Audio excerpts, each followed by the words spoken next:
Hey everybody, today we're going to be talking about the incident that happened about 2 weeks ago where Turkey shot down a Russian fighter jet. And we're going to talk about some of the theories that surround that. First, I tend to be very pro-Russian as far as foreign policy things go. But right now I am enjoying a cup of Turkish apple tea, which is very delicious, and it's even from Turkey.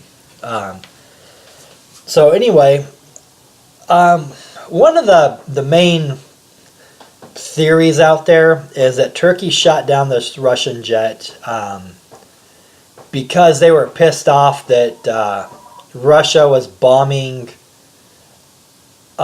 oil, like oil infrastructure there in northern Syria, and Turkey was buying oil from ISIS or Daesh or IS or whatever they call themselves these days, kind of on the down low and making a pretty good profit off that. Then Russia comes and puts a stop to that.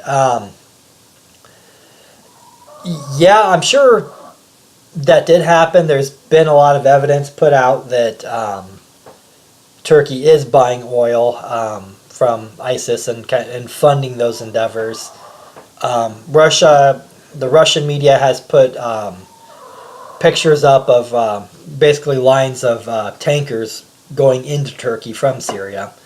And the other day Iran came out and basically said they were about to drop a bombshell connecting Erdogan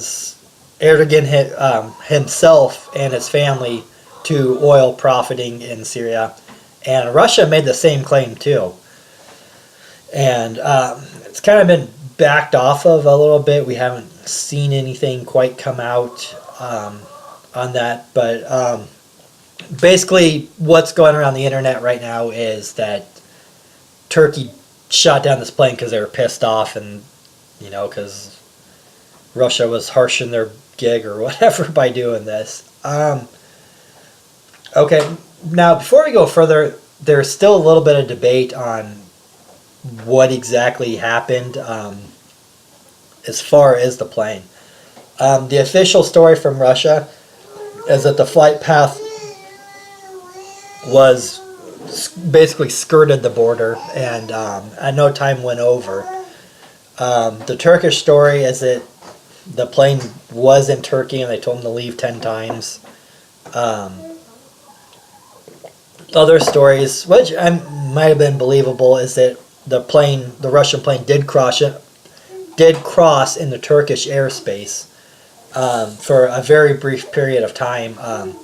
If you look at the map of Turkey, of any country really for that matter, you usually don't see straight lines, but there would have been a little piece of Turkey that just kind of juts into Syria a little bit, and it would have been an insignificant area too, just highlands that no one cares about or whatever, and the plane would have just crossed through for a matter of a couple of seconds. Now, what I think happened of this is a lot of times in these kind of issues there are hard rules that if somebody crosses our airspace, we shoot them down because someone without our permission or without this or that or whatever. But there's also a little bit of gray area to these things too, because it's not taken lightly to shoot down a plane. I've heard stories during the Cold War where Russian planes would come, basically buzz the tower at our air bases in Alaska, and then we would basically do the same thing to their bases across the Bering Strait, so forth. Turkey, they cross into Greek airspace almost every day, to the point where it's ridiculous how much they do it. So it's not even though everybody probably has orders to defend their airspace against unidentified aircraft, people are hesitant, and honestly for good reason too. It's just honestly people kind of screwing around or trolling, I guess, at a international stage to do this. Was Russia involved in trolling Turkey? I don't know. There's a possibility of that, but I highly doubt they were doing anything threatening, like making like mock runs or whatever. Probably just kind of screwing around in the air, if at all. I have a feeling that after this, either before this happened or directly after the incident, somebody said like, "You did what?" or "You want me to do what?" There's probably some, like field level commander, a captain, a major, a lieutenant colonel, or something that said, "Fuck this guy, shoot him down," and kind of like, huh? Okay. Maybe just somebody at that level that didn't use the best of judgment. I don't think the Turkish government, as far as I know, has thrown an individual to the wolves like that. Like I said, it was like a commander acting with bad judgment, or even a regular soldier acting in bad judgment. But Turkey, they know that if they did shoot down a Russian plane to teach them a lesson, that it wouldn't have the effect of teaching them the lesson. They wouldn't be like, whoa, okay, we're done blowing up ISIS oil here in northern Syria. They would know that they would get some kind of response. Probably not a military response directly, but they would know that Vladimir Putin would have some harsh words for him, and maybe economic sanctions, which they are getting. There's a big Russian tourism to Turkey.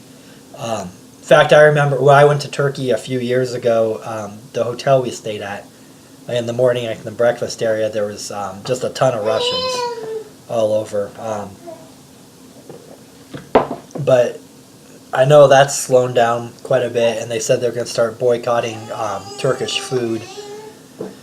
And there's still some rhetoric going on. And then I also heard that Russia stepped up their bombing of targets that would be things that Turkey wouldn't want to see bombed in Syria, such as people fighting the Kurds and this oil there in northern Syria, or the infrastructure to supply Turkey with oil.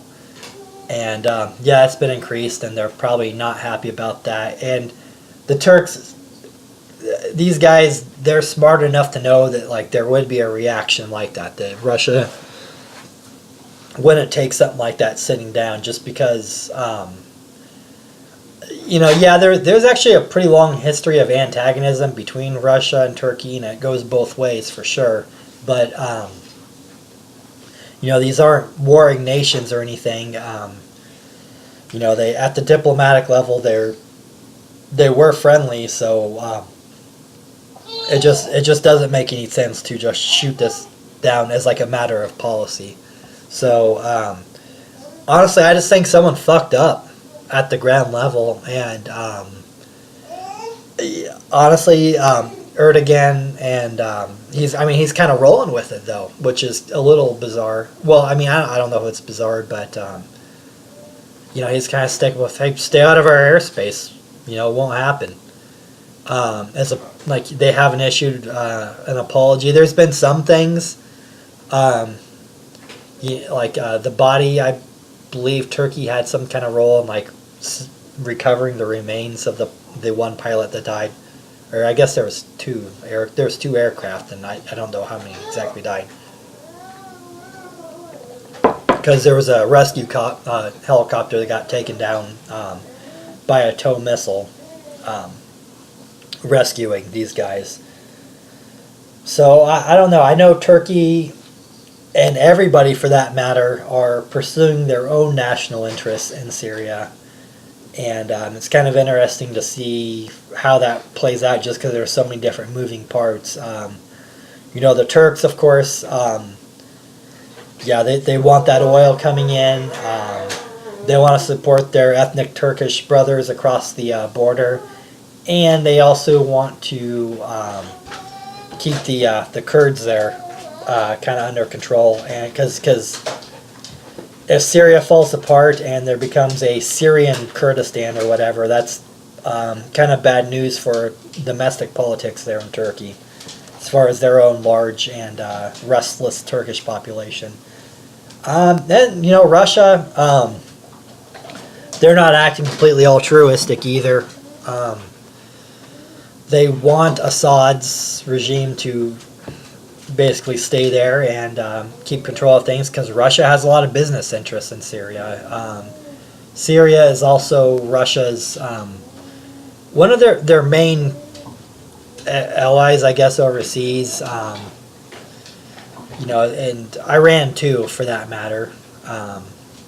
Syria and Iran are pretty tight, or whatever.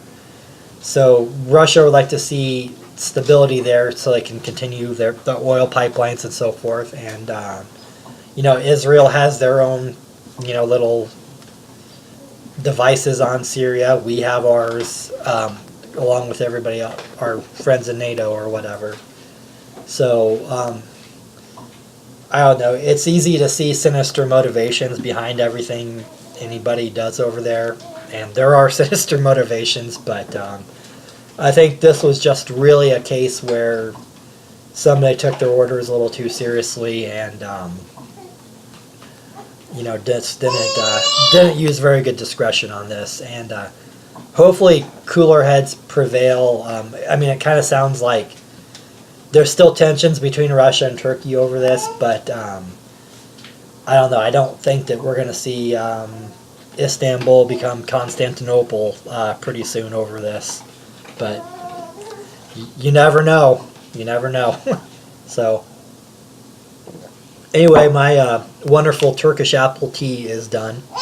So, talk to you later.